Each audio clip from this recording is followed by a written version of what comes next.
I'tikaf. Kalau gerhana bulan namanya khusuf dengan kha. Jadi kalau sholat gerhana matahari namanya sholat khusuf. Kalau gerhana bulan namanya sholat khusuf.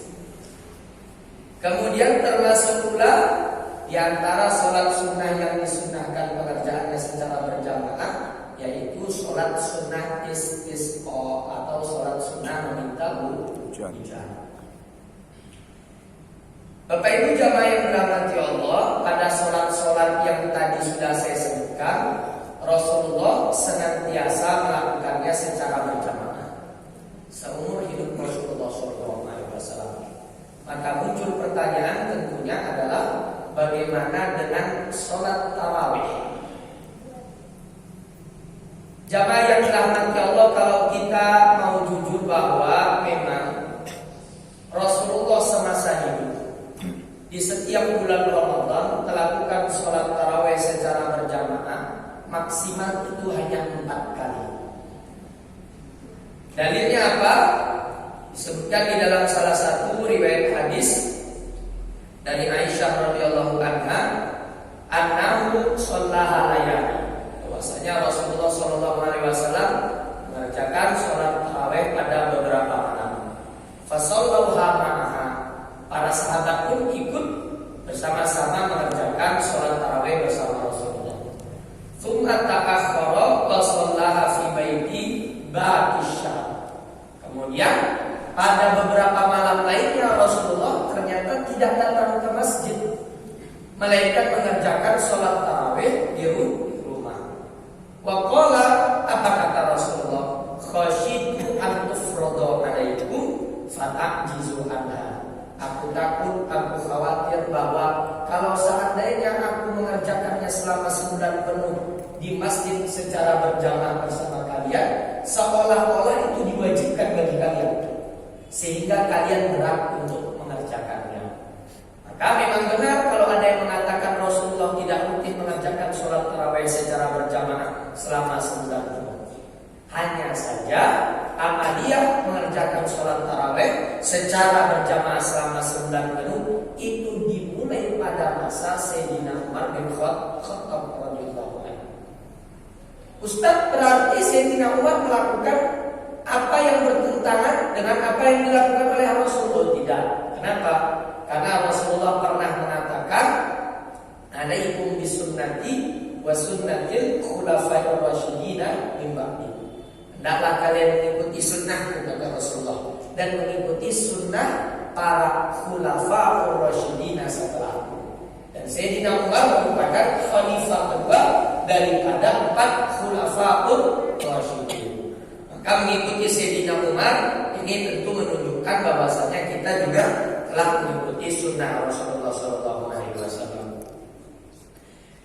Dan memang kalau kita mau jujur dalam mazhab Syafi'i, tarawih itu berjumlah 20 rakaat. Silahkan saya menantang Bapak Ibu, cari semua kitab-kitab fikih Syafi'i manapun, memang tarawih itu berjumlah 20 rakaat dalam mazhab Syafi'i. Kalau dalam mazhab Hanafi bagaimana? Di Mesir itu mayoritas bermazhabkan Hanafi. Masjid Al-Azhar Kairo Mesir 20 rakaat. Bagaimana dengan mazhab Hambali? Di Saudi sana itu mayoritas mazhab Hambali. Bapak Ibu pergi ke kota Mekah, Masjidil Haram ataupun Masjid Nabawi yang ada di kota Madinah 20 rakaat. Berarti tinggal mazhab Maliki ya. Bagaimana dengan mazhab Maliki? Mazhab Maliki 36 rakaat. Gimana tuh Bapak Ibu? Jadi kapan pendapat 8 rakaat ini muncul? Pendapat daripada 8 rakaat ini muncul dari pendapat belakangan ulama kita. Kalau di Indonesia diprakarsai oleh para ulama dari Muhammadiyah. Kalau di Timur Tengah itu pendapat dari Syekh Ibnu Taimiyah ataupun Syekh Nasiruddin Al-Albani. Kalau kita mau jujur memang pendapat yang kuat 20 rakaat. Tetapi tidak boleh kita menyalahkan pendapat yang mengatakan 8 rakaat. Nah hanya saja yang menjadi permasalahan kebanyakan, saya tidak memukul rata, kebanyakan yang mengerjakan 8 rakaat itu bukan karena mengambil pendapat yang menurut mereka benar, tetapi lebih kepada biar cepat. Udahlah kita ambil 8 rakaat saja biar cepat. Padahal sebelum-sebelumnya selalu 20 rakaat. Kalau di Medan Bapak Ibu di Tanjung Morawa sudah banyaklah masuk masjid yang sebelumnya 20 rakaat menjadi 8 rakaat. Bukan karena mereka mengambil pendapat yang menurut mereka paling benar, melainkan karena supaya cepat. Nah, jadi apapun itu, ya jangan terlalu dipermasalahkan. Yang terpenting sholat tarawih. Tak sholat tarawih pun tak berdosa. Ada yang berani mengatakan berdosa tak sholat tarawih? Yang penting mengerjakan sholat isya. Bapak Ibu jamaah yang dirahmati Allah Subhanahu wa taala, begitu juga untuk sholat witir. Nah, jika itu di luar Ramadan, pada dasarnya tidak disunahkan berjamaah. Tapi jika itu sudah masuk di bulan Ramadan, pengerjaan witir, para ulama madzhab Syafi'i berpendapat disunahkan pengerjaannya secara berjamaah. Kemudian yang kedua, yaitu sholat-sholat sunnah yang tidak disunahkan pengerjaannya secara berjamaah. Nah, itu terbagi dua. Satu, sholat rawatib atau yang berdampingan dengan sholat fardu. Dua, sholat bukan rawatib atau yang tidak berdampingan dengan sholat fardu. Nah, untuk sholat rawatib, nah ini penting, ini kita dengarkan supaya kita tahu berapa maksimal jumlah rakaat sholat rawatib. Untuk sholat subuh qobliyahnya 2 rakaat. Untuk sholat zuhur qobliyahnya 4 rakaat maksimalnya Bapak Ibu. Jadi Bapak Ibu kalau 2 rakaat itu muakkadahnya, sunnah muakkadahnya 2 rakaat. Tapi kalau mau mengambil jumlah rakaat maksimal 4 rakaat. Untuk sholat zuhur, nah ba'diyahnya pun maksimalnya 4 rakaat. Kalau kita melihat kitab-kitab fikih dalam madzhab Syafi'i. Tapi 2 rakaat juga boleh. Tetapi kalau mengambil rakaat maksimalnya 4 rakaat. Untuk sholat asar, qobliyahnya itu maksimalnya juga 4 rakaat. Jadi qobliyah zuhur, ba'diyah zuhur, qobliyah asar itu maksimalnya 4 rakaat. Tapi kalau mau dikerjakan 2 rakaat juga tidak masalah. Maksudnya begini, kita tahu bahwa rakaat maksimalnya 4 rakaat supaya kalau ada orang sholat qobliyah zuhur 4 rakaat, jangan Bapak Ibu bilang selesai. Ini udah kita yang kurang ilmu, kita sosat-sosatkan pula orang. Padahal memang maksimalnya berjumlah 4 rakaat. Bagaimana dengan sholat maghrib qobliyahnya? Nah, di sini ulama berselisih. Jadi memang jangankan antar mazhab, dalam satu mazhab sendiri pun sering para ulama berbeda pendapat. Jangankan antar ulama dalam satu mazhab, Imam Syafi'i pun terkenal ada qaul qadim, ada qaul jadid. Qaul qadim ketika Imam Syafi'i masih berada di Saudi. Begitu Imam Syafi'i hijrah ke Mesir, karena memang Imam Syafi'i meninggalnya pun di Mesir. Saya sudah beberapa kali berziarah ke makamnya Imam Syafi'i. Memang banyak Imam Syafi'i merevisi fatwa-fatwanya terdahulu. Tetapi para ulama yang datang setelah Imam Syafi'i tetap tidak mengatakan bahwa qaul jadid itu lebih utama daripada qaul qadim. Sebagaimana qaul qadim itu tidak lebih utama daripada qaul jadid. Artinya perbedaan pendapat dalam fikih itu adalah hal yang biasa.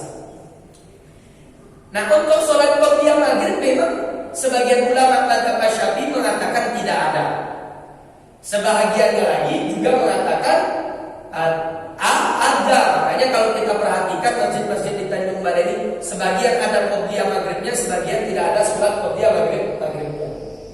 Termasuk yang ada di Masjid As-Salamah itu ada. Kemudian Masjid Silaturahim Perumnas ada. Semenjak saya mengisi ceramah di sana, saya usulkan kita adakan sholat qobliyah maghrib. Puluhan tahun itu Masjid Silaturahim Perumnas tak ada sholat qobliyah maghrib. Saya masuk, saya katakan ayo kita adakan sholat qobliyah qobliyah maghrib. Pertimbangannya apa? Pertimbangannya utamanya bahwa sholat maghrib itu merupakan sholat di mana orang banyak yang baru pulang kerja, sehingga di antara keutamaannya adalah sembari menunggu orang-orang datang ke masjid. Yang jadi permasalahannya sebenarnya bukan pada apakah ada sholat qobliyah maghrib atau tidak. Yang menjadi permasalahannya adalah masjid-masjid yang tidak mengadakan sholat qobliyah maghrib, antara azan dengan iqomah itu terlalu dekat. Bapak Ibu ulama sepakat doa antara azan dan iqomah itu la yurad, tidak ditolak. Sehingga walaupun tidak mengadakan sholat qobliyah maghrib, ya pinomat janganlah coba bonar iqomah itu didirikan. Ini kadang masih nggak mau berdoa. Allahumma rabb hadhihi Allahu akbar Allahu akbar asyhadu an la ilaha illallah. Ya Allah, belum lagi memanjatkan doa-doa yang lain. Sedang kita mau mengambil keutamaan doa antara azan dan iqomah tidak ditolak. Walhasil, maka masjid-masjid yang tidak mengadakan sholat qobliyah maghrib, saya menganjurkan bukan untuk mengganti amaliyahnya, bukan, melainkan coba beri tenggat waktu jarak antara azan dan iqomah. Kita ini mau berdoa, doa antara dan azan dan iqomah kata Rasulullah tidak ditolak. Kemudian untuk sholat ba'diyah maghrib 2 rakaat, sholat qobliyah isya 2 rakaat, sholat ba'diyah isya 2 rakaat. Hanya para ulama mazhab Asy-Syafi'i menjadikan sholat witir itu juga bagian daripada sholat rawatib. Jadi para ulama mazhab Asy-Syafi'i memasukkan sholat witir menjadi sholat rawatib. Pinomat 1 rakaat dikerjakan. Nah kemudian yang kedua, sholat-sholat yang tidak berdampingan dengan sholat fardu. Yang paling utama apa? Sholat tahajud. Kenapa? Karena dikerjakan di waktu di mana orang banyak tertidur pulas. Makanya di dalam Quran surah As-Sajdah itu kan ada dikatakan, tatajafa junubuhum anil madhaji'i yad'una rabbahum khaufan wa tama'an. Di antara orang yang beriman adalah mereka yang lambungnya jauh dari tempat tidurnya. Kemudian mereka berdoa kepada Allah dengan penuh rasa takut dan keinginan yang besar untuk mendapatkan ridho Allah Subhanahu wa taala. Nah, kemudian setelah sholat tahajud, yang lebih utama adalah sholat duha. Sampai di sini Bapak Ibu, hierarki sholat sunnah itu ada. Yang paling utama daripada semua sholat sunnah adalah sholat sunnah yang disunnahkan pengerjaannya secara berjamaah. Itulah sholat Aid, sholat gerhana, sholat istisqa atau meminta hujan. Kemudian di bawahnya itu adalah sholat rawatib atau sholat sunnah qobliyah ba'diyah yang berdampingan dengan sholat fardu. Nah, jadi Bapak Ibu, kita ini jangan nampak bodohnya. Kenapa saya berkata demikian? Lah kita sholat tarawih ikut, tetapi tidak mengerjakan sholat rawatib. Ini menunjukkan dangkalnya kita akan ilmu fikih. Sedang dalam ilmu fikih, sholat rawatib qobliyah ba'diyah yang berdampingan dengan sholat fardu itu lebih utama daripada sholat tarawih. Barulah setelah itu di bawahnya yang lebih utama adalah sholat tarawih. Nah, setelah sholat tarawih baru di bawahnya sholat tahajud. Setelah sholat tahajud di bawahnya baru sholat duha. Nah, setelah sholat duha barulah sholat sunnah lainnya itu berdiri sejajar terkait keutamaannya.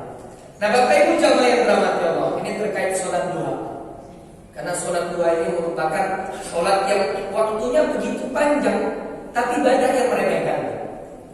Ternyata Bapak Ibu, Ibu, sholat duha itu per 2 rakaatnya memiliki keutamaan yang begitu luar biasa.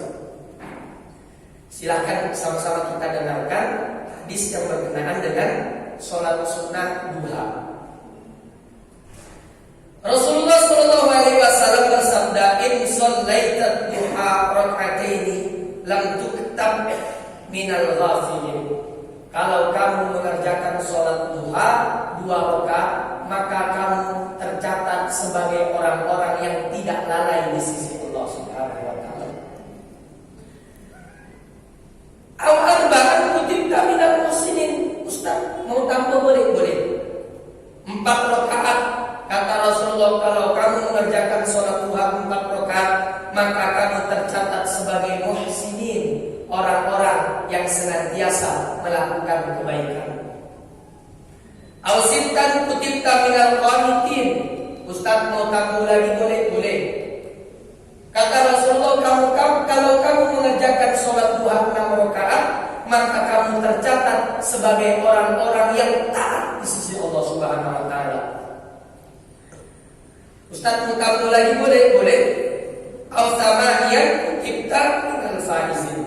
Kalau kamu mengerjakan sholat duha 8 rakaat, maka kamu tercatat sebagai orang yang meraih kemenangan. Makanya kalau ada orang datang ke rumah saya, Ustaz, coba ajarkan saya amalan supaya saya bisa meraih kemenangan ini. Saya mau ikut tes menjadi Polri, ikut tes menjadi TNI, saya mau jadi anggota dewan. Nah, saya katakan duha minimal 8 rakaat. Beberapa waktu lalu saya bawakan materi ceramah ini ke Masjid Budia Pulau Gua. Langsung ada yang menyambut, Ustaz, betul Ustaz, itu anggota dewan. Entah saya siapa nama bapak itu. Saya memang itu yang saya amalkan, Ustaz. Selalu saya sholat duha 8 rakaat. Ya memang kata Rasulullah, kutibta minal faizin. Dicatat untuk dirimu senantiasa meraih kemenangan. Tetapi tidaklah kita jadikan kebahagiaan dunia sebagai tujuan utama kita mengerjakan sholat duha. Namun kita tidak menafikan keutamaan dari ibadah-ibadah yang ada. Ustaz, mutamu boleh. Al-asyaran lam yuktab alaika dzalika al-yawma dzanbun. Kalau kamu mengerjakan sholat duha sebanyak 10 rakaat, maka hari itu kalau kamu punya dosa, tercatat tidak memiliki dosa. 10 rakaat Pak. Ustaz, mau tambah lagi boleh? Nah, ini maksimalnya terakhir 12 rakaat. Au tintai asyrata barallahu laka baitan fil jannah. Kalau kamu kerjakan 12 rakaat sholat duha, maka Allah akan bangunkan rumah untukmu di surga. Tak sanggup kita 12 rakaat, pino mak 2 rakaat Bapak. Waktunya yang panjangan. Kapan Ustaz dimulai? 15 menit dari setelah terbit. Jangan begitu terbit Bapak langsung sholat. Ketika matahari terbit itu termasuk waktu dilarang sholat. Jadi tunggu 15 menit. Kapan waktu terakhirnya Ustaz? 15 menit sebelum masuk waktu subuh. Kapan waktu terbaiknya Ustaz? Kata Rasulullah, hina tarbitul fisol. Ketika anak unta berdiri dari pembaringannya pada saat sedang terik-teriknya. Kapan itu sedang terik-teriknya? Antara setengah sampai 1 jam sebelum masuk waktu zuhur. Jadi pukul setengah 12 itu di antara waktu terbaik mengerjakan sholat duha. Kemudian di antara sholat sunnah lainnya, yaitu sholat sunnah tahiyatul masjid. Bapak Ibu jamaah yang dirahmati Allah, jadi sholat sunnah tahiyatul masjid ini dianjurkan meskipun kita berulang kali keluar masuk masjid. Misalnya Bapak Ibu masuk ke masjid, sholat sunnah tahiyatul masjid, tiba-tiba kebelet kamar mandi, duduk lagi kan, masuk masjid lagi, disunahkan lagi sholat tahiyatul masjid. Kemudian kepikiran, kunci kereta pakai mesti nyantol di kereta, keluar lagi, kita ambil kuncinya, masuk ke masjid lagi, disunahkan lagi tahiyatul masjid. Jadi sholat tahiyatul masjid itu disunahkan seiring dengan berulang kalinya kita keluar masuk masjid. Nah, banyak orang yang tak mengerti hakikat tahiyatul masjid. Jadi Bapak Ibu, sholat sunnah tahiyatul masjid 2 rakaat itu sebenarnya dianjurkan tujuannya agar kita tidak meninggalkan masjid dalam keadaan tidak mengerjakan sholat sama sekali. Sehingga barangkali ada kalanya begini. Kita datang ke masjid terlambat seperti saya tadi. Begitu udah dekat masuk zuhur, di situ saya mau kamar mandi. Walhasil kamar mandi dulu, wudhu dulu, azan sudah dari tadi. Datang saya kemari sudah rakaat kedua. Berarti kan tak sempat saya sholat sunnah tahiyatul masjid. Ya nggak Pak? Ya. Tak sempat. Kata para ulama mazhab Asy-Syafi'i, walaupun kita tidak sempat mengerjakan sholat sunnah tahiyatul masjid 2 rakaat, selama kita datang ke masjid dan mengerjakan sholat apapun, baik itu sholat wajib maupun sholat sunnah, kita telah mendapatkan pahala tahiyatul masjid.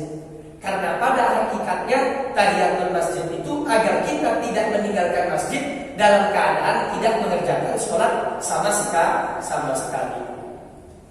Kemudian termasuk pula sholat yang disunahkan, yaitu sholat sunat taubah.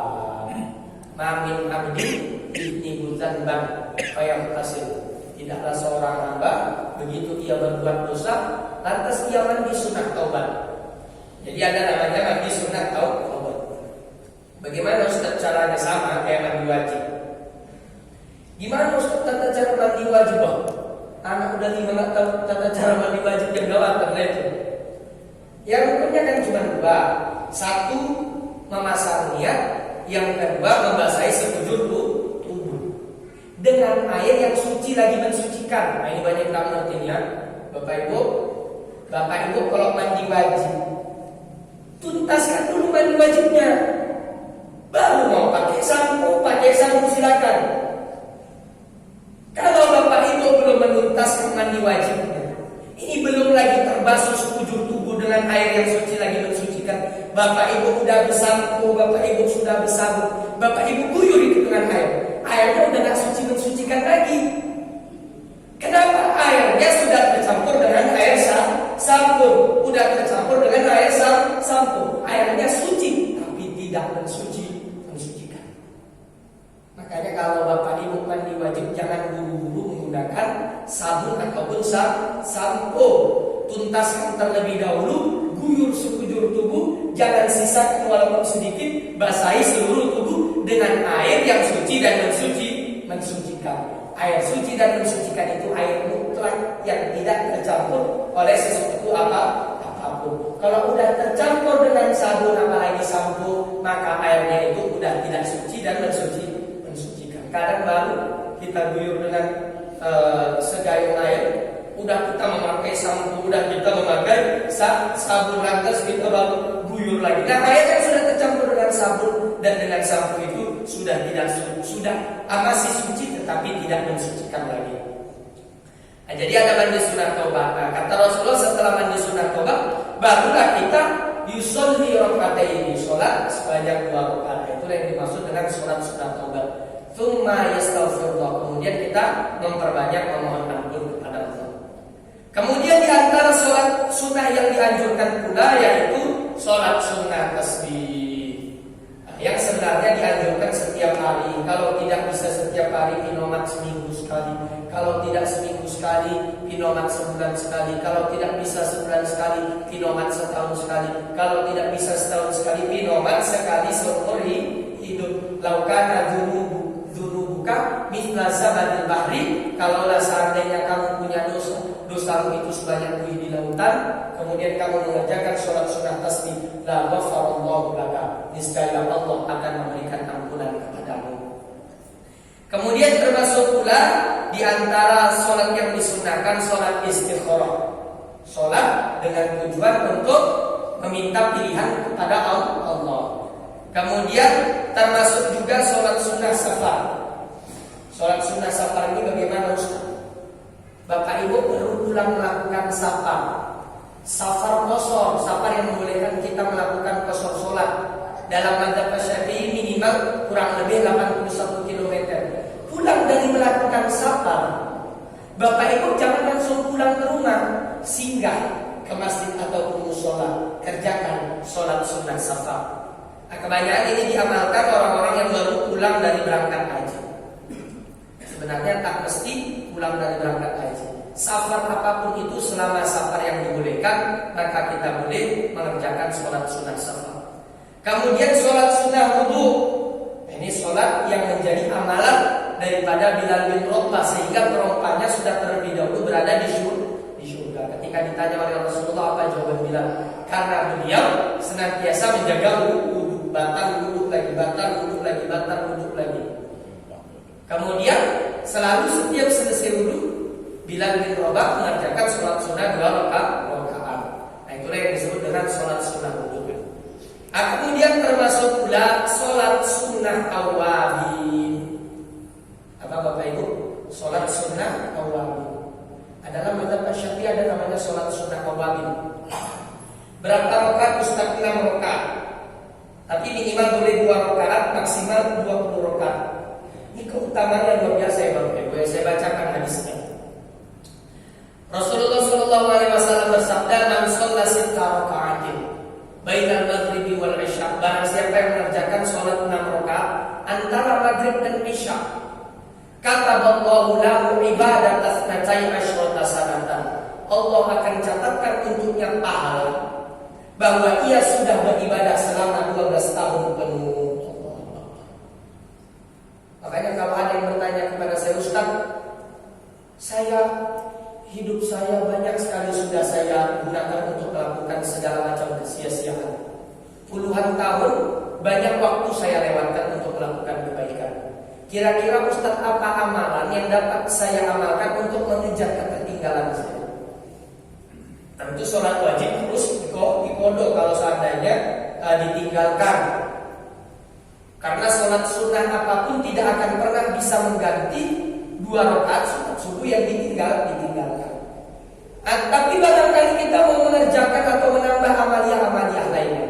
Di antaranya Bapak Ibu bisa mengerjakan sholat sunnah awwabin. Boleh per 2 rakaat dikerjakan. Usolli sunnatul awwabin raka'ataini lillahi ta'ala. Boleh pula per 6 rakaat 1 salam. Usolli sunnatul awwabin 6 raka'atin lillahi ta'ala. Maka pahalanya Allah catatkan untuknya telah beribadah selama 12 tahun penuh. Kemudian termasuk pula sholat yang disunahkan, sholat sunnah mutlak. Sholat sunnah mutlak itu apa Ustaz? Sholat sunnah mutlak itu mala yataqayyadu biwaqtin aw sababin. Sholat apapun 2 rakaat, tidak terbatas rakaatnya dan tidak dilakukan disebabkan karena suatu sebab atau disebabkan karena waktu tertentu. Jadi Bapak Ibu sholat saja 2 rakaat, itu namanya sholat sunnah mutlak. 2 rakaat minimal dan tidak terbatas jumlah rakaatnya. Bapak Ibu, kalau dalam kitab Ihya, begitu juga dalam beberapa kitab fikih Syafi'i seperti halnya Nihayatus Shin. Nah, para ulama mazhab Syafi'i menganjurkan kita mengerjakan sholat sunnah mutlak pada 10 malam terakhir bulan Ramadan. Yang sebagian ulama menyebutnya dengan sholat sunnah Lailatul Qadar. Tetapi saya lebih cenderung kepada pendapat bahwa tidak ada sholat sunnah Lailatul Qadar. Itu namanya sholat sunnah mutlak.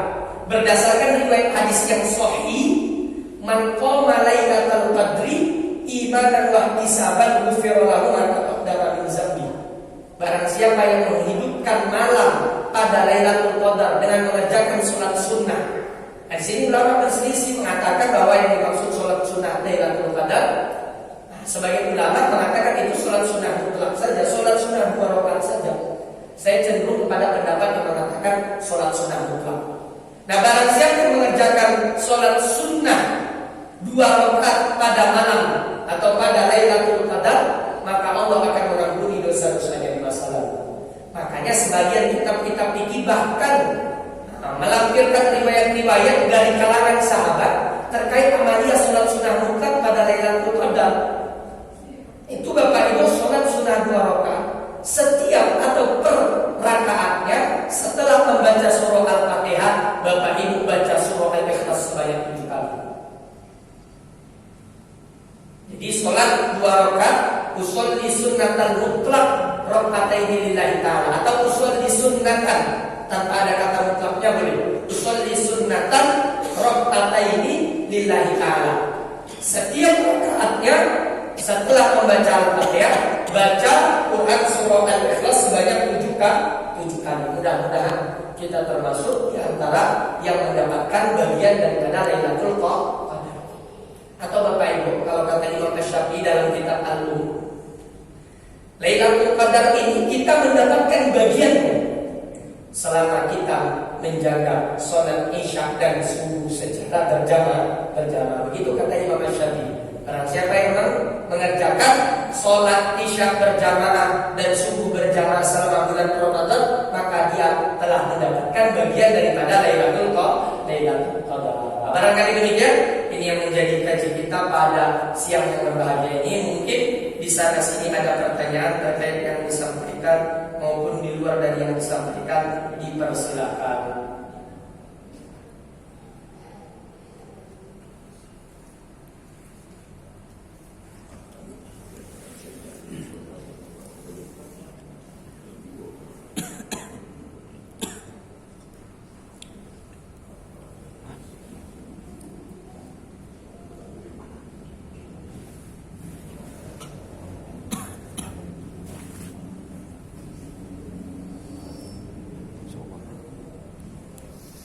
Baik Bapak Ibu, kita sama-sama berdoa. Astaghfirullahaladzim alladzi la ilaha illa huwal hayyul qayyum wa atubu ilaih.